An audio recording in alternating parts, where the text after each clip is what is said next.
नमस्कार, मैं योगेश शर्मा और हमारे खास कार्यक्रम किस्से सियासत के में आपका बहुत बहुत स्वागत है। आज बात करेंगे कल्याण सिंह जी की। दरअसल उत्तर प्रदेश के छोटे से गांव मंढोली से निकलकर राज्य के 2 बार मुख्यमंत्री रहे कल्याण सिंह के निधन से पूरा प्रदेश शोक में डूब गया है।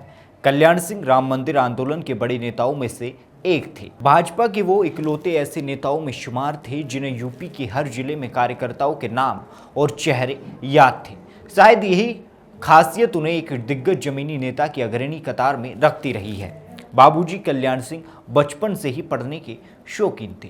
पैतृक गांव मंडोली में कल्याण सिंह का बचपन सीमित संसाधनों के बीच गुजरा। तो कल्याण सिंह का जिक्र जब भी होता है तो यूपी की राजनीति खुद ब खुद अलीगढ़ पहुंच जाती है। अलीगढ़ क्यों? दरअसल कल्याण सिंह ने 1967 में यहाँ के अतरौली विधानसभा सीट से जीत दर्ज करके सूबे की राजनीति में अपने आप को स्थापित किया था। हालांकि ये पहली दफा नहीं था जब उन्होंने राजनीतिक ओपनिंग का प्रयास किया था। तो 1962 में 30 वर्षीय कल्याण सिंह ने जनसंघ के टिकट पर अतरौली विधानसभा सीट से ही लखनऊ पहुंचने की नाकाम कोशिश की थी और 1962 से 1967 के बीच राजनीति के पिच पर उनके मेहनत का ही नतीजा था कि 1967 से लगातार 1980 तक कल्याण सिंह विधायक के रूप में जीतते रहे और राजनीति की मैराथन पारी खेलते रहे। 1989-90 में देश की राजनीति मंडल कमीशन के पृष्ठभूमि में गर्म थी और तब बीजेपी को बने मुश्किल से 9 से 10 वर्ष ही हुए थे।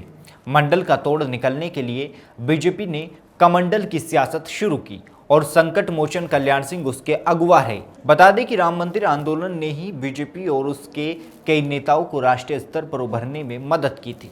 लेकिन अगर किसी बीजेपी नेता ने इसके लिए सबसे बड़ी कुर्बानी दी है तो वो कल्याण सिंह ही थे। जब मंडल प्रभाव के बैकग्राउंड में देश विशेषकर उत्तर भारत में ओबीसी वोट राजनीतिक रूप से मजबूत होने लगा, तब शुरू से ही बनिया और ब्राह्मण पार्टी की पहचान वाली बीजेपी ने कल्याण सिंह के रूप में पिछड़ी जातियों को अपने पाले में लाने की कोशिश की। बता दें कि यूपी विधानसभा चुनाव के पहले 30 अक्टूबर 1990 को यूपी के मुख्यमंत्री मुलायम सिंह यादव ने कार सेवकों पर गोली चलवा दी थी। प्रशासन ने उग्र कार सेवकों के खिलाफ सख्त रुख अपना लिया था। ऐसे में बीजेपी ने राम मंदिर आंदोलन में कल्याण सिंह को आगे कर दिया।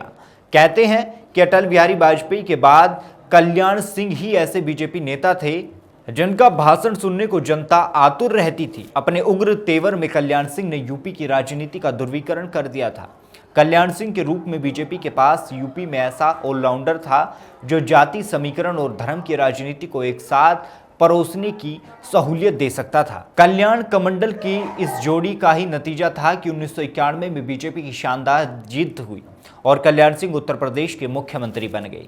सीबीआई द्वारा दायर आरोप पत्र के अनुसार कल्याण सिंह ने मुख्यमंत्री बनने के तुरंत बाद अयोध्या का दौरा किया और राम मंदिर निर्माण की शपथ ली। कल्याण सिंह सरकार को बने अभी 1 साल भी नहीं गुजरे थे कि 6 दिसंबर 1992 को अयोध्या में कार सेवकों ने विवादित ढांचा को गिरा दिया।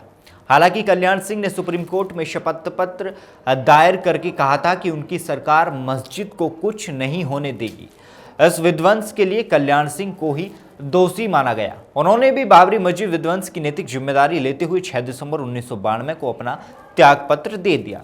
केंद्र सरकार ने यूपी की बीजेपी सरकार को बर्खास्त कर दिया। जांच के लिए बने लिब्राहन आयोग ने कल्याण सिंह सरकार पर सत्ता के दुरुपयोग का आरोप लगाया और आलोचना की। कल्याण सिंह को बाबरी मस्जिद मामले में सीबीआई जांच का भी सामना करना पड़ा, लेकिन बाद में सीबीआई की विशेष अदालत ने उन्हें आरोपों से मुक्त कर दिया था। बता दें कि 1999 में अटल बिहारी वाजपेयी से राजनीतिक मतभेदों के कारण कल्याण सिंह ने बीजेपी छोड़ दी और अपनी पार्टी राष्ट्रीय क्रांति पार्टी का गठन किया और 2002 में यूपी विधानसभा चुनाव में राष्ट्रीय क्रांति पार्टी के बैनर तले अपने दम पर लड़ा। हालांकि 2004 में वाजपेयी के आमंत्रण पर उन्होंने फिर से बीजेपी को ज्वाइन कर लिया और 2004 के आम चुनाव में बुलंदशहर संसदीय सीट से बीजेपी उम्मीदवार के तौर पर जीतकर पहली बार संसद पहुंची। लेकिन 2009 में फिर से उपेक्षा का आरोप लगाते हुए कल्याण सिंह बीजेपी को छोड़कर मुलायम सिंह की समाजवादी पार्टी में चले गए। हालांकि हालांकि मोहभंग इस बार भी ज्यादा देर नहीं रहा और 2013 में फिर से बीजेपी के घर वापसी कर गए। यकीनन बीजेपी को अपने राम आंदोलन हीरो की जरूरत बनी रही और कल्याण सिंह ने बीजेपी की छवि को गढ़ने में बराबर सहयोग दिया। 2014 में केंद्र में मोदी सरकार आने के बाद उन्हें राजस्थान का राज्यपाल बनाया गया और उन्होंने जनवरी 2015 से अगस्त 2015 के बीच हिमाचल प्रदेश के राज्यपाल का अतिरिक्त कार्यभार भी संभाला। अगर कल्याण सिंह जी के व्यक्तिगत जीवन की बात करें तो कल्याण सिंह जी का जन्म 5 जनवरी 1932 को उत्तर प्रदेश के अलीगढ़ जिले के अतरौली तहसील के मडोली गांव में हुआ था। तब उत्तर प्रदेश अंग्रेजों के शासन काल में संयुक्त प्रांत के नाम से जाना जाता था।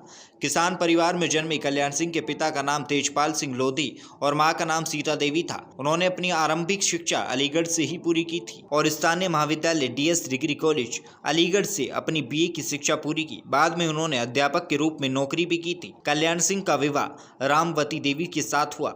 उनके बेटे का नाम राजवीर सिंह उर्फ राजू भैया और बेटी का नाम प्रभा वर्मा है। राजवीर सिंह उर्फ राजू भैया वर्तमान में यूपी के एटा लोकसभा सीट से सांसद हैं। वो 2014 में भी इसी सीट से सांसद रह चुके हैं। फिलहाल किस्से सियासत के इस एपिसोड में इतना ही। देखते रहें हिंद भारत। देश और दुनिया की तमाम खबरों के लिए देखते रहें हमारा channel Hind Bharat. Like, share and subscribe करना ना भूलें।